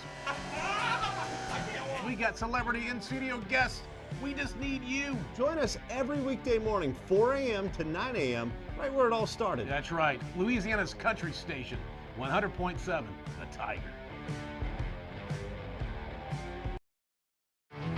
There it is, the extra mile, on the border of expected and extraordinary, for those willing to go further, like vans customized for work or play, with safety and tech to keep you connected, supported by a 5-star sales, service, and finance team, and backed by the 1-star you know. So go the extra mile. It's never crowded, because so few have what it takes to go there. Mercedes-Benz Vans. Gulf Coast Office Products is a nationally recognized Savin office equipment dealer based right here in Louisiana. Over 100 employees strong, Gulf Coast has the boots on the ground to support all vertical markets, from education, engineering, legal, and finance. With the latest in office technology, from desktop to production segment units, Gulf Coast and Savin have the perfect fit for you. Call 225-756-2644. That's 756-2644 for Gulf Coast Office Products. When is a taco more than just a taco? When it's Government Taco. Voted best tacos 3 years in a row by 225 Magazine, Government Taco puts the most delicious spin on tacos the capital area has ever seen. With creative combinations like the Magna Carrot, the Filibuster, or the Steak of the Union. Plus perfect tortilla chips paired with the best salsa and queso you've ever had. And happy hour every day from 3 to 6 p.m. and all day on Thursday. Government Taco, 5621 Government Street. I've been doing business with Luba for 25 years. They're dependable, trustworthy. It's just the attention to detail with our clients. Our folks have years and years of experience. They're highly trained professionals, but many companies have that asset. What I'd like to think makes Luba a bit different is that we use those talents in a way that truly is dedicated to serving the needs of the folks who depend on us.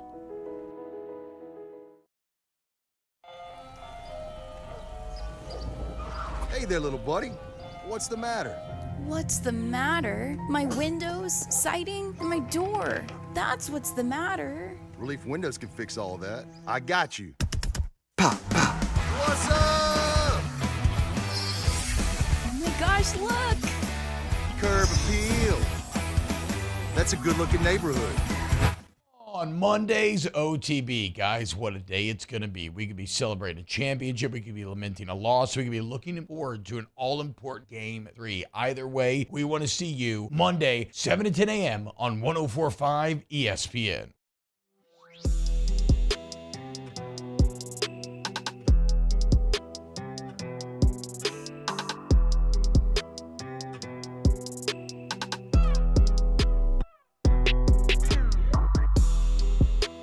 You're listening to Hunt Palmer on 104.5 ESPN Baton Rouge.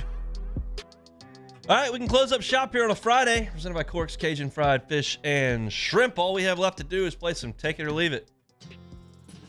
All righty, first one here. Early flights, take it or leave it. Ooh, I'm torn on that one. Definitely take it on the way out. Like when you're going on vacation and you're going somewhere like I'm in, I would want to get up and go. I'm not going to sleep anyway. On vacation, you're going to make me get up at 4 o'clock in the morning, like, to go home. I'm not as excited about that. I'd rather have a little time to sleep and pack and get to the airport and go. I'm okay with a travel day on the back end and getting home at like 8 o'clock at night. I've got some buddies, like when we go on a golf trip, they'll book like a 6 a.m. flight out of there on the way home. And like, yeah, they're back at home and I'm still like in the hotel bed, not even started my day yet.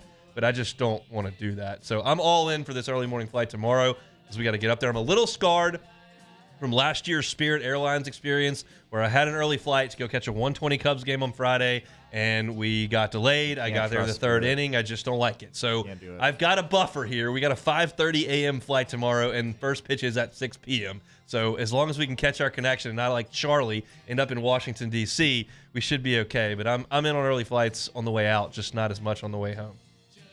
The infield at the zoo, take it or leave it. I take it. I have been. I'm excited for my dad to see that this weekend.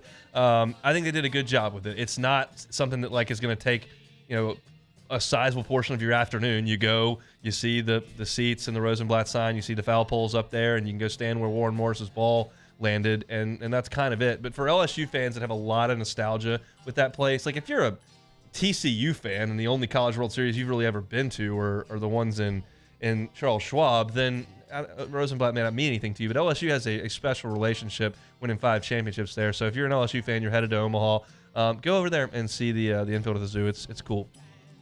Barrett's Barleycorn, take it or leave it. Oh, you're taking that all day. Barrett's is awesome. I just want so badly for LSU to win this thing in 2, because if they do that, they'll win the national championship at like 6 o'clock in the evening, and that would leave just an awesome time to go to Barrett's and just enjoy a full night and not feel like you've gotten to the bar at 11:30 at night and it's going to be a quick one. Like that could be really, really cool. So we'll see. The Omaha Zoo, take it or leave it. I'm going to leave it for this trip. Like, me and my dad are not going to go check out the elephants. That's not going to be on the agenda. But I've heard it's a great zoo. I've never been. It's right there by the old Rosenblatt, which the parking lot that now occupies the spot where Rosenblatt was, is for the zoo. But I'm out on the zoo. But if you got some kiddos, apparently it's one of the best zoos in the country. So yeah, check it out. Just not for me. All right, last one. LSU will get to 40,000 Jello shots. Take it or leave it. 40,000. Let's see if they've done an update today. I'll pull that up and then I'll give you my thoughts. I have not done an update today. The last one was 16 hours ago, so that was last night.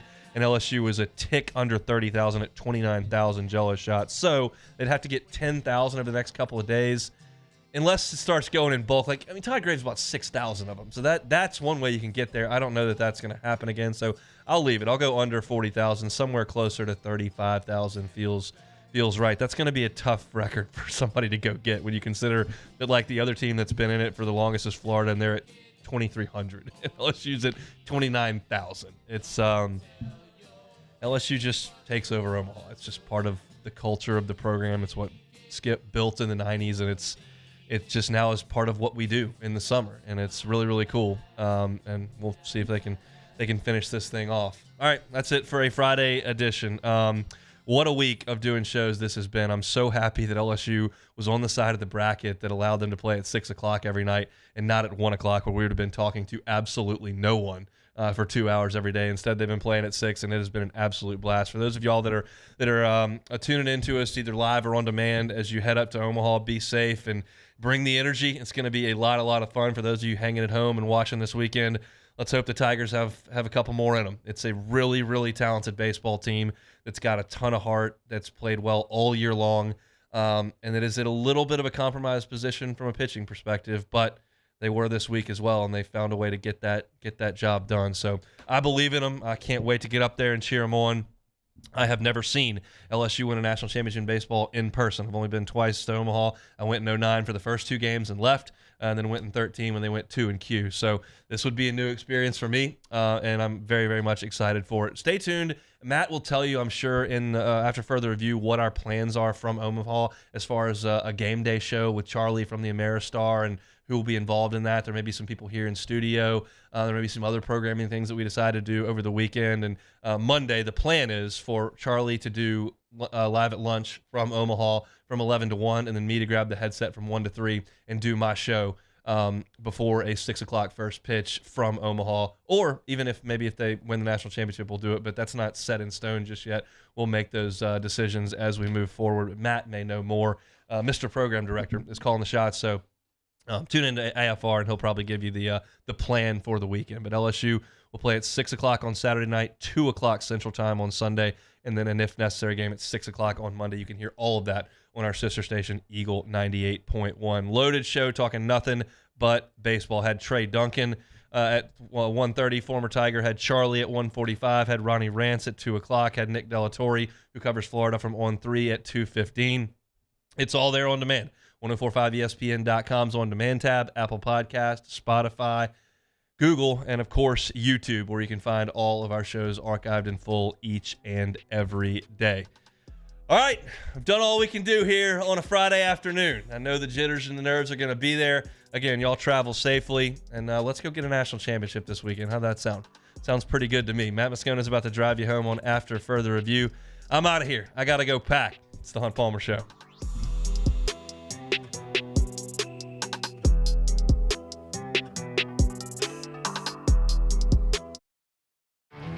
There it is, the extra mile, on the border of expected and extraordinary, for those willing to go further, like vans customized for work or play, with safety and tech to keep you connected, supported by a 5-star sales, service, and finance team.